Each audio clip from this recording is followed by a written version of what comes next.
स्वागत है आप सभी का। ब्रेक के बाद अब बात करेंगे बिहार की सियासत की। नीतीश की नई टीम तैयार हो गई है। नीतीश के मंत्रियों के बीच विभागों का बंटवारा हो गया है। मंत्रिमंडल में आरजेडी का दबदबा देखा जा रहा है। तेजस्वी यादव के पास स्वास्थ्य, पथ निर्माण, नगर विकास और आवास और ग्रामीण कार्य विभाग है। वही तेज प्रताप को वन एवं पर्यावरण विभाग का जिम्मा मिला। हालांकि सीएम नीतीश कुमार ने गृह विभाग अपने पास रखा है। बिहार में नीतीश सरकार में विभागों का बंटवारा कर दिया गया है। मुख्यमंत्री नीतीश कुमार ने गृह विभाग अपने पास रखा है, जबकि तेजस्वी बिहार की सेहत सुधारेंगे। सीएम नीतीश के पास 5 मंत्रालय हैं, जबकि डिप्टी सीएम तेजस्वी के पास 4 विभागों का जिम्मा। किस मंत्री के पास कौन विभाग?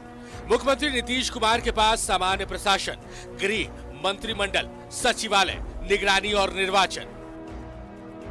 डिप्टी सीएम तेजस्वी यादव के पास स्वास्थ्य, पथ निर्माण, नगर विकास एवं आवास और ग्रामीण कार्य। आरजेडी कोटे के मंत्रियों के पास कौन से विभाग है ये भी जान लीजिए। तेज प्रताप यादव, वन एवं पर्यावरण जलवायु परिवर्तन। आलोक मेहता, राजस्व एवं भूमि सुधार। अनीता देवी, पिछड़ा एवं अति पिछड़ा वर्ग कल्याण। सुरेंद्र प्रसाद यादव, सहकारिता विभाग। चंद्रशेखर, शिक्षा विभाग। ललित कुमार यादव, लोक स्वास्थ्य अभियंत्रण। जितेंद्र कुमार राय, कला संस्कृति एवं युवा। रमानंद यादव, खान एवं भूतत्व। सुधाकर सिंह, कृषि विभाग। कुमार सर्वजीत, पर्यटन विभाग। सुरेंद्र राम, श्रम संसाधन। शमीम अहमद, गन्ना उद्योग। शहनवाज, आपदा प्रबंधन। इजराइल मंसूरी, सूचना एवं प्रौद्योगिकी। कार्तिक सिंह, विधि मंत्रालय। समीर कुमार महासेठ, उद्योग। वही जनता दल यूनाइटेड कोटे के मंत्रियों के पास ये विभाग है। विजय कुमार चौधरी, वित्त, वाणिज्य, कर एवं संसदीय कार्य। विजेंद्र प्रसाद यादव, ऊर्जा योजना एवं विकास। अशोक चौधरी, भवन निर्माण। श्रवण कुमार, ग्रामीण विकास। संजय कुमार झा, जल संसाधन, सूचना जनसंपर्क। मदन सहनी, समाज कल्याण। शीला कुमारी, परिवहन विभाग। लेशी सिंह, खाद्य एवं उपभोक्ता संरक्षण। जमा खान, अल्पसंख्यक कल्याण। जयंत राज, लघु जल संसाधन। सुनील कुमार, मद निषेध, उत्पाद एवं निबंधन। कांग्रेस कोटे से 2 मंत्री बनाए गए हैं। इनमें से मुरारी प्रसाद गौतम, पंचायती राज और आफाक आलम को पशु एवं मत्स्य संसाधन विभाग का जिम्मा दिया गया है। वही हिंदुस्तानी अवाम मोर्चा से मंत्री बनाए गए संतोष कुमार सुमन को अनुसूचित जाति एवं जनजाति कल्याण विभाग, जबकि निर्दलीय सुमित कुमार सिंह को विज्ञान एवं प्रौद्योगिकी विभाग दिया गया है। इससे पहले नीतीश कैबिनेट का विस्तार किया गया। 31 विधायकों को मंत्री पद की शपथ दिलाई गई। इनमें जदयू से 11, आरजेडी से 16, कांग्रेस से 2, हम से 1 और 1 निर्दलीय विधायक को मंत्री बनाया गया है। सूत्रों की माने तो आरजेडी के अवध बिहारी चौधरी को स्पीकर बनाया जाएगा। न्यूज 11 भारत के लिए पटना से रमन राय के साथ ब्यूरो रिपोर्ट। बिहार में नई सरकार के गठन के बाद झारखंड राजद में खुशी की लहर है। प्रदेश अध्यक्ष संजय कुमार यादव ने कहा है कि बिहार में सरकार बनने के बाद राजद की ताकत बढ़ेगी। जो अपेक्षा है बिहार की जनता की और हम लोगों का भी है, क्योंकि बिहार का प्रभाव झारखंड पर भी पड़ता है, तो हमारे नेता आदरणीय तेजस्वी प्रसाद यादव जी पूरी ईमानदारी और ये जो सरकार है, जिस सरकार में भी देखे हैं मंत्रिपरिषद का गठन हुआ है, मैं सभी मंत्रिपरिषद के सदस्यों को भी धन्यवाद देता हूं। और ये जो बिहार की आकांक्षा है, जो बेरोजगारी, महंगाई, जो आज के समय में मुख्य मुद्दा है, ये निश्चित रूप से हमारे नेता आदरणीय तेजस्वी प्रसाद जी, बिहार के मुख्यमंत्री आदरणीय नीतीश कुमार जी, ये उन आकांक्षाओं को पूरा करने का काम कर रहा है।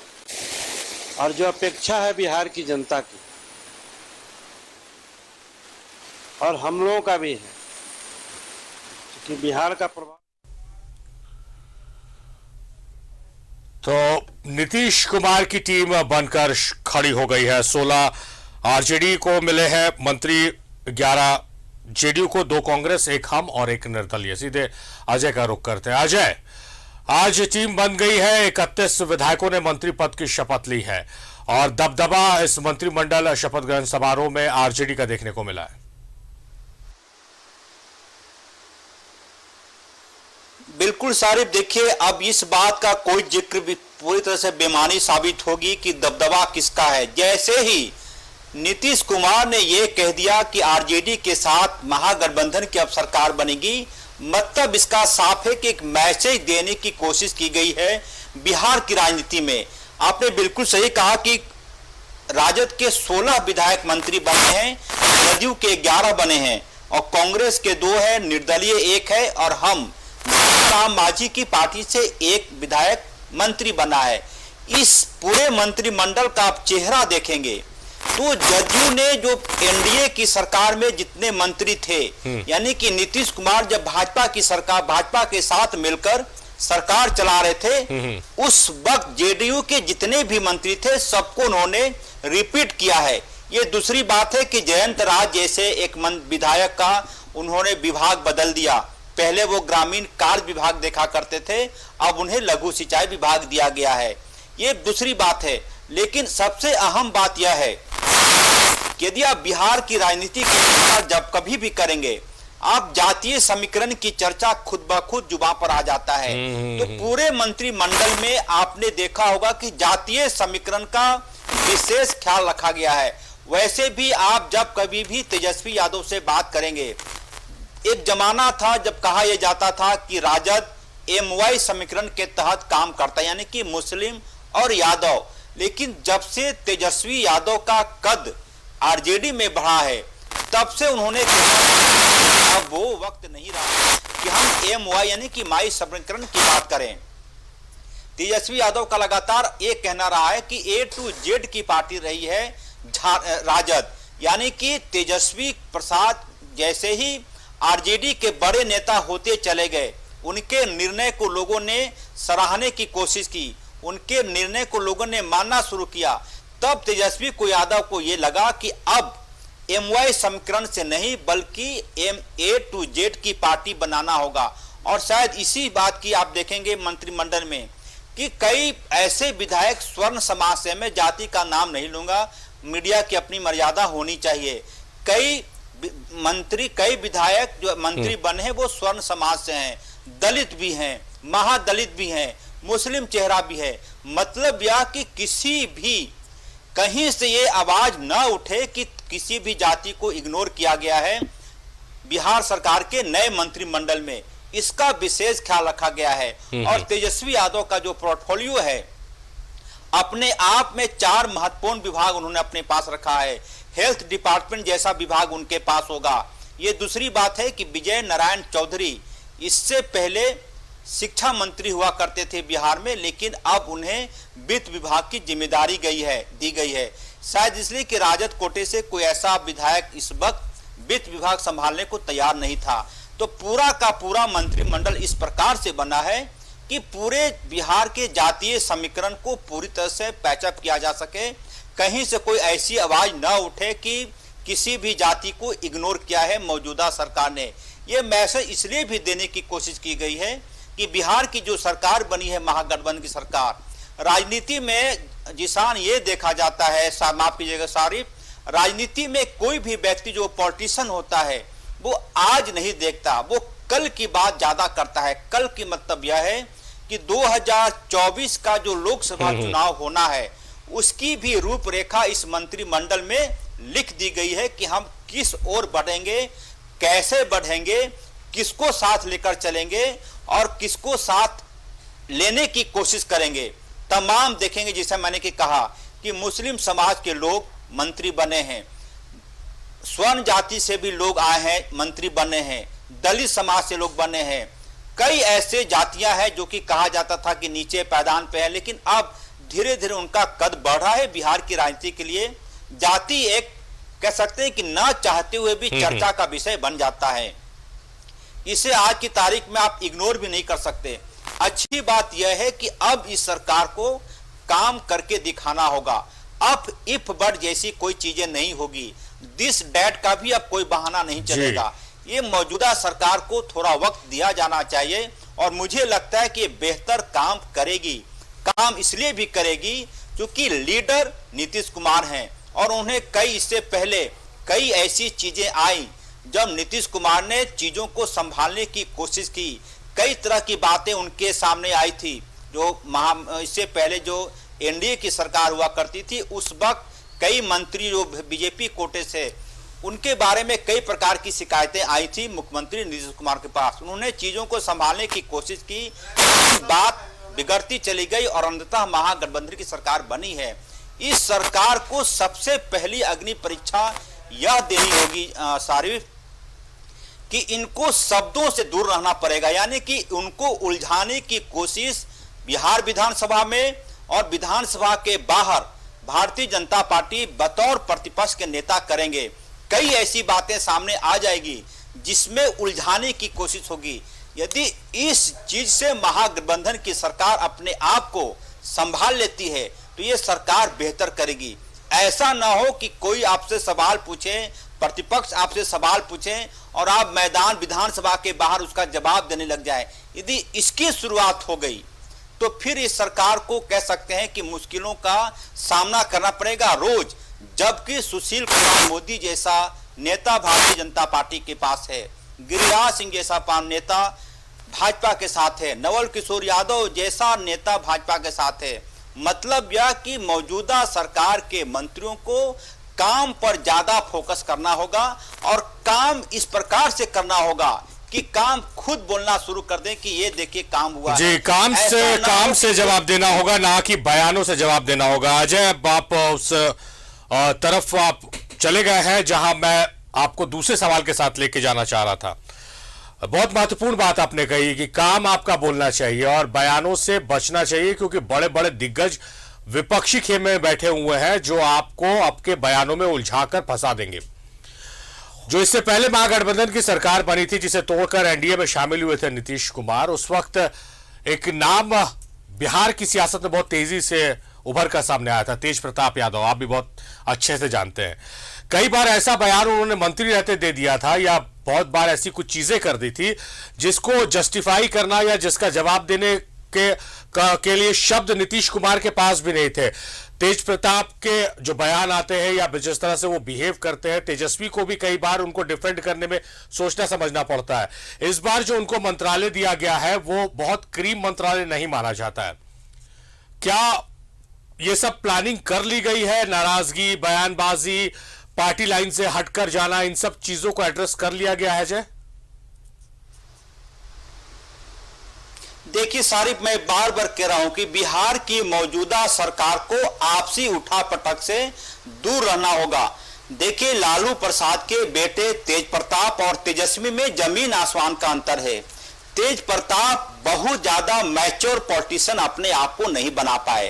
वो कई बार कुछ ऐसा कर जाते हैं जो कि मीडिया का फुटेज तो बन जाता है, लेकिन उसकी गंभीरता सामने नहीं आ पाती है।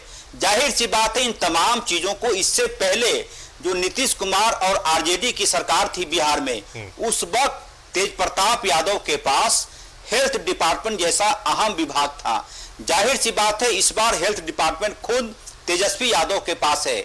मैं बार बार कह रहा हूं कि तेज प्रताप यादव की जो छवि बन गई है बिहार के पॉलिटिशियन के बीच में, वो बहुत ज्यादा मैच्योर पॉलिटिशियन नहीं बन पाए हैं। इसके लिए उन्हें मेहनत करनी पड़ेगी। अभी जो मौजूदा विभाग उन्हें मिला है, जलवायु परिवर्तन, पर्यावरण, यदि तेज प्रताप यादव काम करना चाहें तो इस विभाग में भी काम करने का काफी स्कोप है। और अभी जितने भी मंत्री लोग बने हैं उनको मलाईदार विभाग नहीं मिला या इसमें ऐसी बातों से उन्हें परहेज करना होगा। क्योंकि आप आरजेडी कोटे के मंत्रियों की छवि देखेंगे तो कई ऐसे मंत्री हैं जो युवा हैं, जिनके पास पूरी जिंदगी पड़ी हुई है राजनीति के लिए।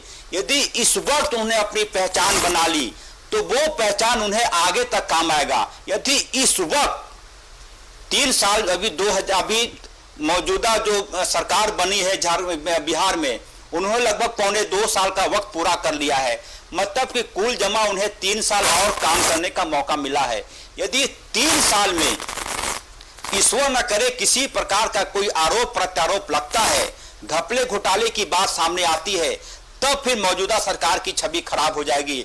लिहाजा इन मंत्रियों को इस बात से अभी दूर रहना होगा कि मलाईदार विभाग मिला है कि नहीं। मलाईदार विभाग का मतलब साफ है कि पैसे कमाने का स्कोप है या नहीं।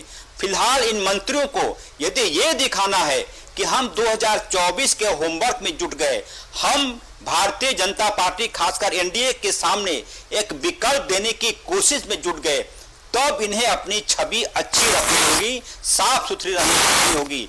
यदि अभी से किसी भी जुबान पर ये बातें सामने आ गई कि उन्हें मलाईदार विभाग नहीं मिला और अमुक मंत्री नाराज है मौजूदा सरकार से, तब भी बात बिगड़नी शुरू हो जाएगी। और जैसा कि मैंने पहले भी कहा कि आपके सामने भारतीय जनता पार्टी जैसा मजबूत विपक्ष बैठा है जो आपके तमाम कार्यों पर नजर रखेगी। जाहिर सी बात, इन मंत्रियों को अपने काम से काम दिखाना होगा। यह नहीं कि किसी इलाके में कोई सड़कें बनी है तो ये बताने की जरूरत कि ये सड़क बनाई है, हमने बनाई है, सरकार ने, तो खुद चर्चा करना शुरू कर देते हैं यदि कोई अच्छा काम होता है तो जाहिर सी बात है।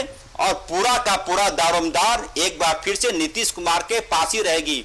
उन्हें पहले से ज्यादा चौकस रहना होगा, अपने मंत्रियों पर लगाम लगा के रखनी होगी कि कहीं कुछ ऐसी बातें ना हो जाए, कहीं ऐसा कदम कहीं बैठना ना शुरू हो जाए जो उनके लिए फजीहत का विषय बन जाए। ये तमाम चीजें मुझे लगता है कि खासकर तेजस्वी यादव और नीतीश कुमार दो ऐसे पॉलिटिशियन हैं अभी बिहार में जो कि इन चीजों से परहेज करेंगे। मलाईदार विभाग, पैसा कमाने वाला विभाग, ट्रांसफर पोस्टिंग वाला विभाग, इन चीजों से मौजूदा सरकार को बहुत ही परहेज करने की जरूरत है। यदि ऐसा करने में सक्षम हो गए तो यह मानकर चलिए कि जो महागठबंधन की मौजूदा सरकार बनी है बिहार की राजनीति में एक लंबी लकीर खींचने में कामयाब होगी।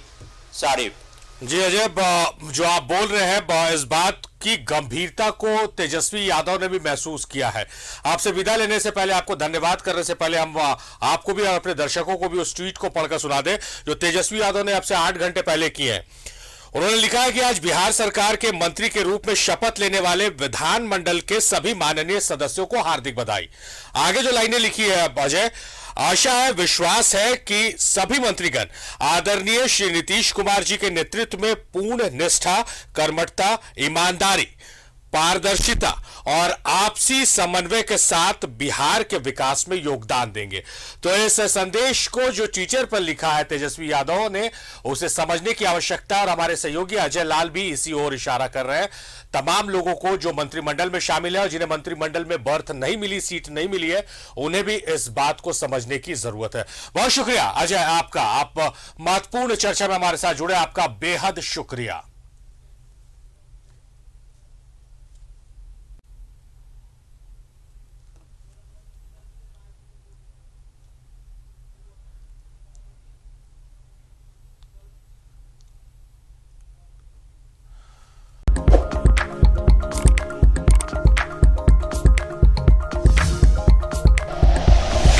Like and share videos, subscribe करें हमारा चैनल और प्रेस करें बेल आइकॉन। News 11 भारत, सच है तो दिखेगा।